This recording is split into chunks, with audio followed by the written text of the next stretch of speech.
ከሩሲያ የድል በዓል በኋላ ፑቲንና ትራኦሬ ተገናኝተው መክረዋል።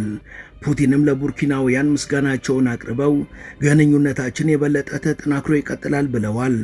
ትራኦሬ በበኩሉ ፑቲንን ለግብዣው አመስግኖ ከናንተ ተምረንና በእናንተ ታግዘን ሀገራችንን ልክ እንደናንተ ሀገር ለማበልጸግና ጠንካራ ለማድረግ እንፈልጋለን ብሏል። በሌላ በኩል ሰሜን ኮሪያና ቡርኪና ፋሶም ግንኙነታቸው የበለጠ ተጠናክሮ ባሳለፍነው ሳምንት 700 አባላት ያሉት የሰሜን ኮሪያ ግብረ ኃይል ዋጋዱጉ ገብቷል። እውን ይህ የሁለቱ ሀገራት የሰሞኑን ተግባር ምንድነው? Burkina Faso now, the junta leader Ibrahim Traoré has called for deeper ties with Russia. Ibrahim Traoré, the head of Burkina Faso's ሰላም በመላው ዓለም ያላችሁ ውድ የመሿለኪያ ቤተሰቦች፣ በዛሬው መሰናዷችን ትራኦሬና ፑቲን ስላደረጉት ውይይት እንዲሁም ቡርኪናና ሰሜን ኮሪያ ስለፈጠሩት ወዳጅነት እናወጋችኋለን።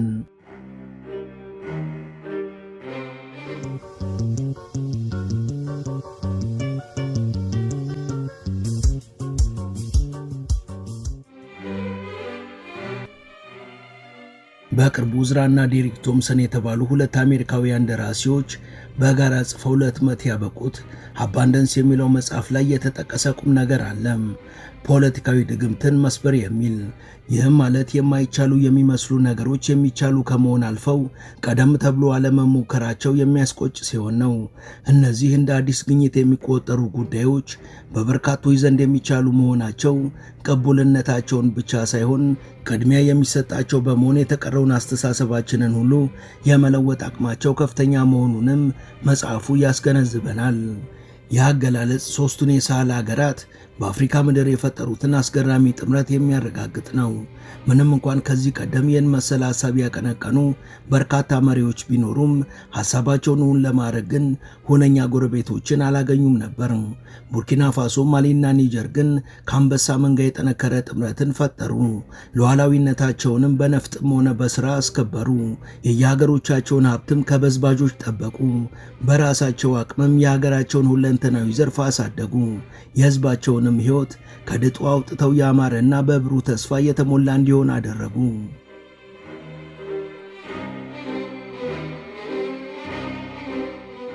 ይህ የሶስቱ ሀገራት ሁለንተናዊ ቁርጠኝነትና የጸና አቋማቸው ደግሞ ዘውትር ፍትህ የሚያሰፍኑትንና ለሀገራት ጥብቅና የሚቆሙትን የምስራቁ ብሎክ ሀገራትን ትኩረት ሳበ። ከነዚህ ሶስት ሀገራት ጋርም የጠበቀ ወዳጅነትን ፈጠሩ። በሁሉም ዘርፍ የዳበረና የጠነከረ ክንድ እንዲኖራቸውም አስቻሉ።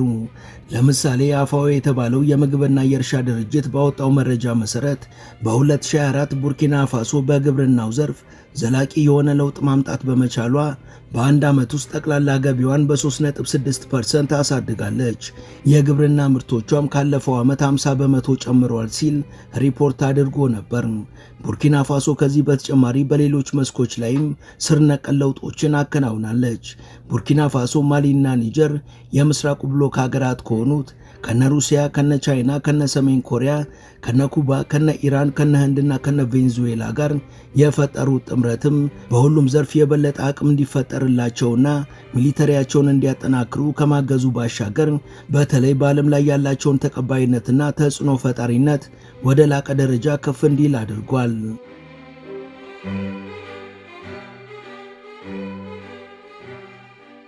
ባሳለፍነው ዕለት አርብ የቡርኪና ፋሶ መሪ ኢብራሂም ትራኦሬና የሀገሪቷ የጦር አመራሮችም ሩሲያ ባከበረችው 80ኛ የድል በዓል ላይ የተገኙ ሲሆን ሀገሪቷ ለነሱ ይህን ግብዣ ማቅረቧ ትርጉሙ የገዘፈና የትራኦሬን ተጽዕኖ ፈጣሪነትም ያስመሰከረ ነው ተብሏል።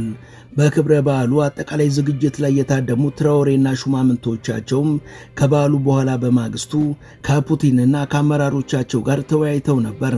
ሁለቱ መሪዎች የነበራቸው ውይይት የጠነከረ ወዳጅነት እንዳላቸው የታየበት ሲሆን በተለይ ትልቅ ህልም ላላት ለቡርኪና ፋሶና ለቆራጡ ትራኦሬ አንድምታው ከፍተኛ ከመሆኑ ባሻገር ለምዕራባውያኑ በርካታ ነገሮችን ያስገነዘበ ነው።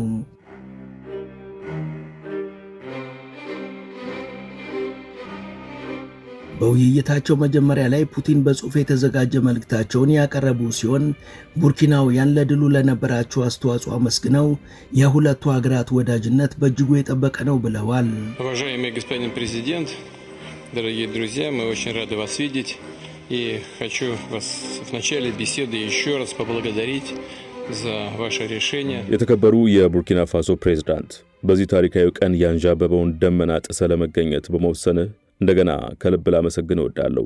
ይህ ቀን አረመኔውን የናዚ ስርዓት ለማሸነፍ ያደረግነውን የአርበኝነት ተጋድሎና ድል የምናከብርበት እንደመሆኑ በዓሉ ለኛ ከፍተኛ ትርጉም አለው። አንተም እዚያ አካል በመሆንህ በሁለቱ አገራት መካከል ያለውን የጠበቀ ወዳጅነት የሚመሰክር ነው። አሁን ደግሞ የጀርመንን የናዚ ኃይል ባሸነፍንበት ቀን በመገኘትህ የቡርኪና ፋሶ አርበኞች ከጎናችን በመሆን ናዚን ለመጣል ያደረጉትን ተጋድሎና መስዋዕትነትን ማንሳት እፈልጋለሁ። በወቅቱ 50 ሺህ የሚሆኑ የቡርኪና አርበኞች በፈረንሳዩ ቻርልስ ደጎል መሪነት ላደረጉት ተጋድሎ ምስጋናን ማቅረብ እወዳለሁ። በሌላው ዘርፍ ያሉትን ግንኙነቶቻችን ለመጥቀስ ለ30 ረጅም ዓመታት ዘግቶ የነበረው የሩሲያ ኤምባሲ በ2023 ተከፍቶ ዳግም ስራ በመጀመሩ የተሰማኝን ደስታ እየገለጽኩ የቡርኪና ሕዝብና መንግስት ላደረገልን ድጋፍ አመሰግናለሁ።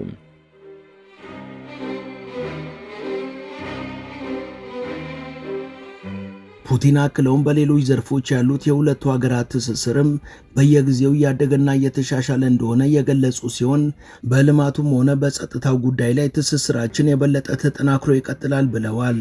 В конце 2023 года, после более чем 30-летнего перерыва, возобновило свою работу посольство России в Ouagadougou. ለልማቱም ሆነ ለጸጥታው ጉዳይ ከፍተኛ ትኩረት ሰጥተን መስራታችንን እንቀጥላለን። በተናጠልም ሆነ ከተባበሩት መንግስታት አካላት ጋር በመሆን በቡርኪናና በሳህል ቀጠና ያለውን የጸጥታ ሁኔታ ለማሻሻልና አካባቢውን ከህገ ወጦች ማስወገድ የህግ የበላይነት ተሰፈነበት እንዲሆን እንሰራለን። የአቅም ግንባታን በተመለከተም ከ2024 ጀምሮ በሩሲያ ከፍተኛ ትምህርት የሚከታተሉ ተማሪዎችን ኮታ በጥፍ ያሳደግን ሲሆን እስካሁን 1300 ቡርኪናውያን በሩሲያ ከፍተኛ የትምህርት ተቋማት ተመርቀዋል። በሚቀጥሉት ሳምንታት ደግሞ 27 ተጨማሪ ተማሪዎችን የምንቀበል ሲሆን የነኚህን ሁሉንም ወጪ የሚሸፍነው የሩሲያ መንግስት ነው። በባህሉ በኩል ደግሞ የበርካታ የቡርኪና ዜጎች የሩሲያ ቋንቋ እየተማሩ መሆናቸው አስደሳች ነው።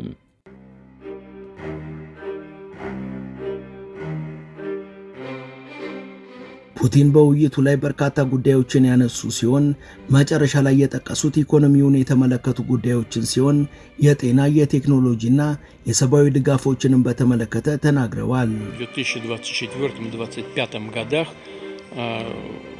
квота российских госстипендий для буркинийских граждан увеличена более чем в 2 раза. ሩሲያና ቡርኪና ፋሶ በኢኮኖሚውም ዘርፍ ቢሆን ጅምሩ አነስተኛ ቢሆንም በጋራ ጥሩ ነገሮችን እያከናወንን ነው። በ2004 የቡርኪና አመራሮች ምክትል ጠቅላይ ሚኒስትር የተመራ የኢኮኖሚ ልዑካን ጋር ከተወያየን በኋላ ፈጣን ለውጥ እያሳየ ነው። በጤናው ዘርፍ ደግሞ በቅርቡ በነበረው ሪፖርት መልካም ለውጥ እየታየ መሆኑን ሰምተናል። ሰሞኑን ዋጋዱጉን የጎበኙት ሜዳም ፓፓፓም በነበራቸው ግምገማም የሳይንስና ቴክኖሎጂ እንዲሁም የምርምር ተቋማት ግንባታ ሂደት በመልካም ፍጥነት እየሄደ መሆኑን ሰምቻለሁ። የሰዋይና የማቴሪያል ድጋፍን በተመለከተ በ2023 በገባነው ቃል መሰረት ወደ 25000 ቶን ስንዴ ወደ ቡርኪና ልከናል። በዚህ ዓመት ደግሞ ከፍተኛ መጠን ያላቸው ሌሎች ገዛ ግብዓቶችን ለመላክ ተዘጋጅተናል። በድጋሚ በትኩረት ስላዳመጥከኝ አመሰግናለሁ።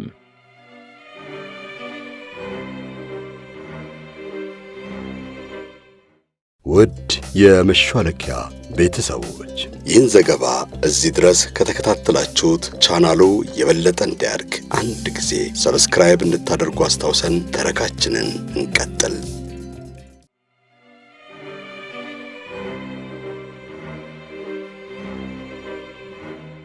በውይይቱ ላይ ኢብራሂም ትራኦሬም ፑቲንን ለግብዣቸውና ላቀረቡት ንግግር እንዲሁም ለአጋርነታቸው አመስግኖ የሚከተለውን ተናግረዋል።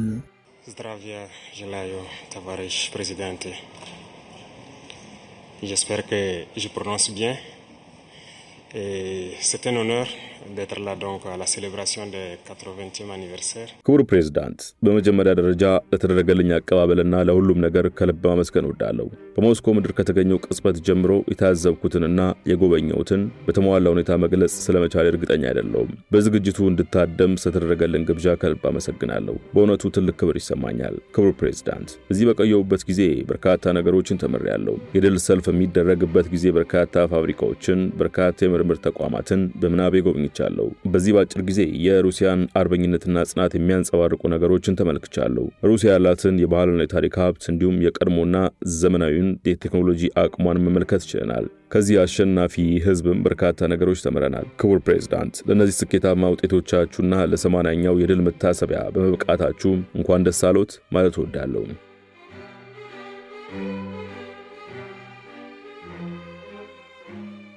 ትራውሬ እጅግ ብስለትና ማስተዋል በተሞላበት መልኩም የሩሲያን ታላቅነት ገልጾ ከናንተ ተምረንና በእናንተ ታግዘን ሩሲያ ያሳካቻቸውን እነዚህን ሁሉ አስደናቂ ስኬቶችን በሀገራችን እውን እንዲሆኑና ልክ እንደናንተ በሁሉም ዘርፍ ራሷን የቻለች ቡርኪና ማየት እፈልጋለሁ ሲል ለፑቲን ገልጾላቸዋል። Contre la Russie depuis un certain temps, la Russie arrive à développer un mécanisme interne qui lui place donc au devant de la scène internationale. Et nous apprenons እንደ ቡርኪና ፋሶ ብሎም እንደ አፍሪካ የኛ ፍላጎት እዚህ ያየናቸውን ቴክኖሎጂዎችና ሳይንሳዊ አቅሞች እንዴት ወደኛ እናምጣ የሚለው ጉዳይ ነው። ይህን የምለው ያለብንን አንዳንድ ፈተናዎች በመዘንጋት አይደለም። ይልቁንም እነኚህ ፈተናዎች መልካም አጋጣሚ መፍጠር የሚችሉ በመሆናቸውም ነው። ለዚህ ደግሞ ቋሚ ምስክር ሩሲያ ናት። ሩሲያ ያ ሁሉ የማዕቀብ ጋጋታ ተጭኖባት የነበረና እንድትገለል ጥረት ቢደረግም ሩሲያ ግን ዛሬም በዓለም የመሪነት ደረጃ ውስጥ ናት። ተነጥላም ብቻዋን ማድረግ አልተቻለም። ስለዚህ ይህን የሩሲያን እድገት በአገራችን ማየት እንፈልጋለን።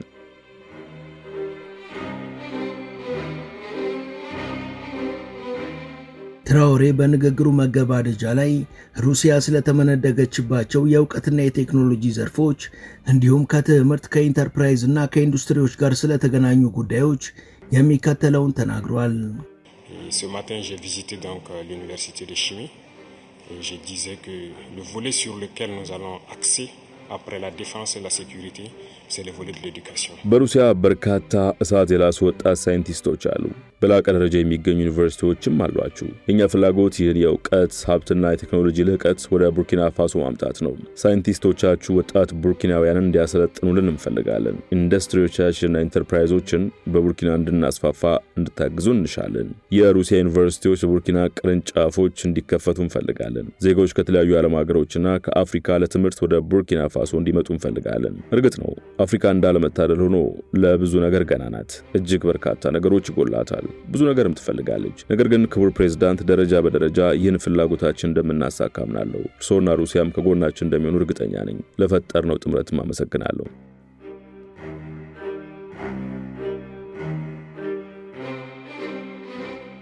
ይህ በእንዲህ እንዳለ በቅርቡ ከቻይና ጋር በወታደራዊና በደህንነት ዘርፍ በርካታ ስምምነቶችን ያደረጉት ሶስቱ ሀገራት በሚሊተሪው ረገድ ከቻይና ጎን ለጎን ከሩሲያ ጋር ያላቸውንም ግንኙነት አጠናክረው ቀጥለዋል። ቡርኪና ፋሶ እስከ ቅርብ ጊዜ ድረስ ከሰሜን ኮሪያ ጋር ታደርግ የነበረው ግንኙነት ወዳጅነትና መተጋገዝ ላይ ያተኮረ ዲፕሎማሲያዊ ግንኙነት ነው ከሚለው በስተቀር ብዙም ዝርዝር አይታወቅም ነበር። የሁለቱ ሀገራት ግንኙነትም በቀጥታ ሳይሆን በሩሲያ በኩል የሚደረግ ነበር። ከወራት በፊት የሩሲያው መከላከያ ሚኒስቴር ሰሜን ኮሪያን ከጎበኙ በኋላ ግን ከዛም ከዚህ የሚነሱ የነበሩ ጉዳዮች እየጠነከሩና መልክ እየያዙ መጥተው ቡርኪና ፋሶ ከሰሜን ኮሪያ ጋር የጦር መሳሪያን ጨምሮ በደህንነቱ ዙሪያ የጋራ ስምምነት እንደምትፈጽም ይፋ አድርጋለች። ቡርኪና ፋሶ ከሰሜን ኮሪያ የመሳሪያ ግዥን በ2024 የጀመረች ሲሆን የማማከር ስራውንና የደህንነት ቴክኖሎጂውን ደግሞ ትደግፍ የነበረው በሩሲያ በኩል የነበረ ሲሆን ዘላቂ የሆነ ሀገር በቀል ዕውቀት በሚያመጣ መልኩ የሰሜን ኮሪያና የቡርኪና ወዳጅነትም የጠበቀ መሆን የጀመረው በቅርቡ ነው።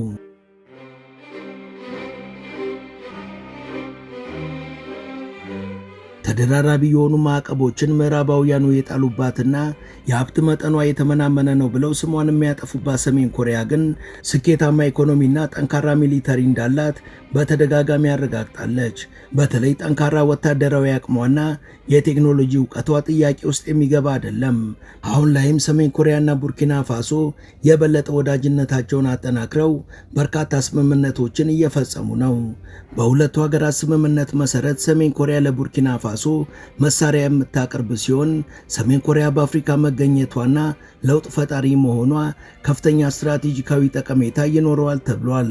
ከወደ ሰሞኑን ደግሞ ከቡርኪና ፋሶ በርካቶችን ያስገረመና ምዕራባውያኑን ያስደነገጠ ነገር ተሰምቷል።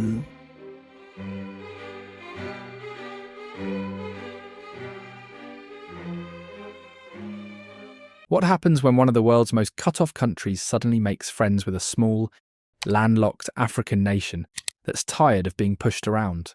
You get a political earthquake, one that could shift power in a region already hanging by a thread. ሰሞኑን እንደተሰማው ከሆነ የሰሜን ኮሪያ ወታደራዊ ልዑክ መቀመጫውን ለጊዜው በጎረቤት ሀገር ሴኔጋል በማድረግ ለቡርኪና የሰራዊት አባላት ስልጠና እንደሚሰጥና የማማከር ስራ እንደሚጀምርም ተገልጿል። ከዚህ ባሻገር ለቡርኪና ፋሶ ወጣቶች የሳይንስና የቴክኖሎጂ ስልጠናዎችን በመስጠት ዘላቂ እድገትን በሚያረጋግጥ መልኩ የልምድና የእውቀት ሽግግር ማድረግ ዋነኛው የሰሜን ኮሪያ ዓላማ ነው ተብሏል። ይህን ሐሳቧን እውን ለማድረግም ያሰማራቻቸው 700 አባላት ያሉት ግብረ ኃይልም ቡርኪና ፋሶ ገብቷል። በሁለቱ ሀገራት መሃል አስተያየቱን የሰጠው ዶክተር ዳቪድ አዋላሉም ይህ የሁለቱ ሀገራት ወዳጅነት ቡርኪና ፋሶን የበለጠ የሚያጠናክርና ተጨማሪ አቅምን የሚፈጥርላት ነው ብሏል። Burkina Faso is not laughing.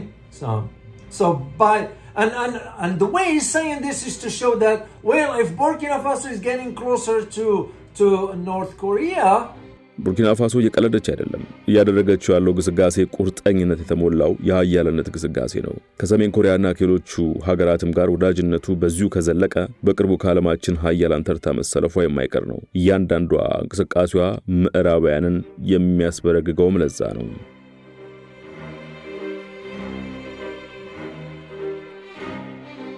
ወደ ቻናላችን ቤተሰቦች ለዛሬ ያዘጋጀንላችሁ የኔ መስል ነበር።